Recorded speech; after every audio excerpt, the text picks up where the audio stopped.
The topic is the Civil Rights Act of 1964, and we're talking to Dr. Lewis V. Baldwin from Vanderbilt University. Dr. Baldwin, before we end this show for today, let's give you an opportunity to bring in some additional information dealing with the Civil Rights Act, and then later to sort of point us in some direction as to where we might be able to go from here. Let's use the entire period to do that. Okay, before the commercial break, we were talking about the fact that the provisions of the Civil Rights Act of 1964 have not really been actualized or realized or translated into public policy solutions. I think in 1965 we needed the Voting Rights Act because part of the provisions of the Civil Rights Act had not been fulfilled.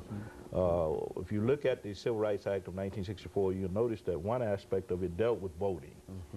But there were no specific guidelines about how people should register, about how the government should monitor voting activity and that kind of thing. So we needed the Civil Rights Act of 1965. Had to be added as another piece of civil rights legislation. When Dr. King was killed, before he was killed in 1968, he made a comment about all of these pieces of legislation, and he put the responsibility for the failure of these pieces of legislation on the federal government, because he felt that it's one thing to adopt, to introduce, to pass civil rights legislation. It's quite another to provide the resources for the implementation of these pieces of civil rights legislation. So we're dealing with that problem of legacy, as Dr. King raised it, with respect to civil rights legislation. And so the resources are not there, even now, in terms of now. How would you bring the this whole question that we have dealing with affirmative action and quotas and et cetera? Is that really considered to be part of the civil rights legacy of movement? I mean, how would you put that in? I would say the Civil Rights Act of 1964 certainly contributed to this. You speak of affirmative action, you speak of quotas, you speak of reparations, what Dr. King once called compensatory measures. I think you have to see it in relationship to what happened in 1964 with the Civil Rights Bill. But the fact that these particular issues are still being raised in 2004, 40 years after the Civil Rights Act of 1964, tells us something. And that is that for some reason we have not been able to resolve the problems surrounding civil rights, surrounding economic justice, surrounding equal opportunity and social justice in our society. Somehow or another, we are still wrestling with the same problems. Now, would you suggest that when we think in terms of economic justice, that it took us almost 40 years to deal with what might be considered the most important elements, and that's public accommodation and voting rights and et cetera. And now we've only had an opportunity now to get around to dealing with Title VI and some of the other aspects of it, and that it might be time to deal with those particular aspects of it. Well, what we have come to see over the last 40 years is that even though the Civil Rights Act of 1964 guaranteed job opportunities, equal employment opportunities, education, that if you don't have the financial resources, it doesn't mean much. You can have equal opportunity, but to equal access to restaurants, hotel, educational institutions, but if you don't have the money or the resources to find your place in these institutions, then it becomes problematic. And the '64 Civil Rights Act did not address that. The problem of economic inequality and the lack of economic empowerment, not only in black communities, but in other minority communities and among women as well. And so are you suggesting that we might be able to generate a new push in terms of civil rights, to recognize that the law is there, but there has to be some other kind of method toward enforcing those laws? Yeah, I also think that the political climate today, in 2004, will make necessary a revisitation of some of this civil rights legislation, and also a push for the advancement of new civil rights legislation. We see today, and I think we'll continue to see, an erosion of affirmative action guidelines. We will see an attacks on civil rights legislation of the past, attacks on civil rights, and these kinds of things will occur given the conservative political climate that we find ourselves in today. So I think you're right in saying that we will need to revisit much of this history of civil rights legislation, while at the same time looking toward the possibility of enhancing this kind of legislation in the future. You know, I think Title VI, and of course we will deal with Title VI as part of the civil rights discussion that we're having here. Yeah. But now, Title VI still provides for the federal government to intervene in a real positive way. Well, now, why is it that when we have laws, and the laws are quite explicit in terms of what ought to be done and et cetera, that there's a really non-enforcement of some of these laws? So explain that.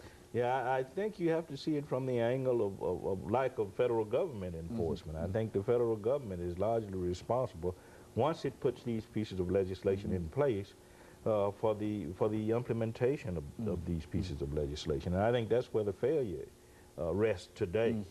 We're in a conservative political climate today, and I think that contributes, I think, to a lack of attention to these kinds of issues, and I think we will continue to confront that in the future. Well, you know, Dr. Baldwin, we've got about 3 minutes here, and what I'd like to do now is to have you to make some statements in reference to, and to speak primarily, as we often try to do, to speak primarily to some of the younger people in terms of their responsibility, in terms of what they have to do in order to not only make the Civil Rights Act a reality, but in terms of improving their own lives as well as the lives of others. As I said earlier, one of the provisions of the Civil Rights Act of 1964 calls for improvement in educational opportunity and equality in educational opportunity. I think for young people today, they must make sure that they take advantage of these kinds of educational opportunities that have been provided over the last 4 decades because of civil rights legislation. Because if these opportunities are not taken into account or embraced, then somehow or another we fail.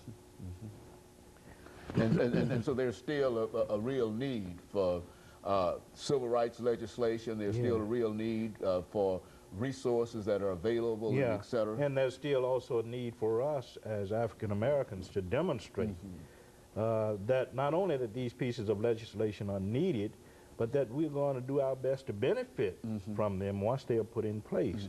And that means taking advantage of opportunity once it is provided through civil rights legislation. Otherwise, our whole cause is meaningless. You know, very soon we will celebrate, I think, this year, the Dr. Martin Luther King's birthday, and of course you have played a very, very significant role in terms of helping us to highlight that. But now, what would you say in terms of the upcoming celebration of Dr. Martin Luther? I mean, what should the attitude of individuals be in reference to this great celebration? I think that given the fact that the next celebration is in '05, I think it would be great for us to think of King in relationship to the Civil Rights Act of 1964 and the Voting Rights Act of 1965, because he was so instrumental in the introduction and passage of both of these pieces of civil rights legislation. So I think we need to remember him in that connection. Over the years, we've remembered him in connection with global issues, remembered him in connection with affirmative action, economic issues. We've discussed him in relationship to the issues of violence and nonviolence.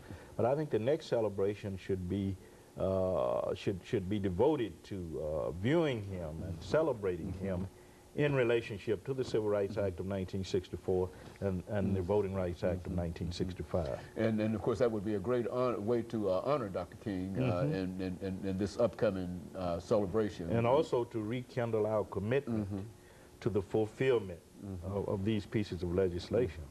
Well, Dr. Baldwin, let me simply say over the last few seconds that we have here that we certainly appreciate you coming by and giving us that information about the Civil Rights Act of 1964, but it only continues what you've done for us over the last many years. Thank you. You've given us so much excellent information, you've sort of provided somewhat of a platform for us to have a real understanding on this particular show in reference to what the Civil Rights Act was all about, not only the act, but what civil rights has meant in the United States of America. And I think it's because of those efforts that we're able to talk about the progress that we've had. Thank you. And of course, let me encourage our audience to tune in again next week for another informative edition of Comments. Thank you and good morning.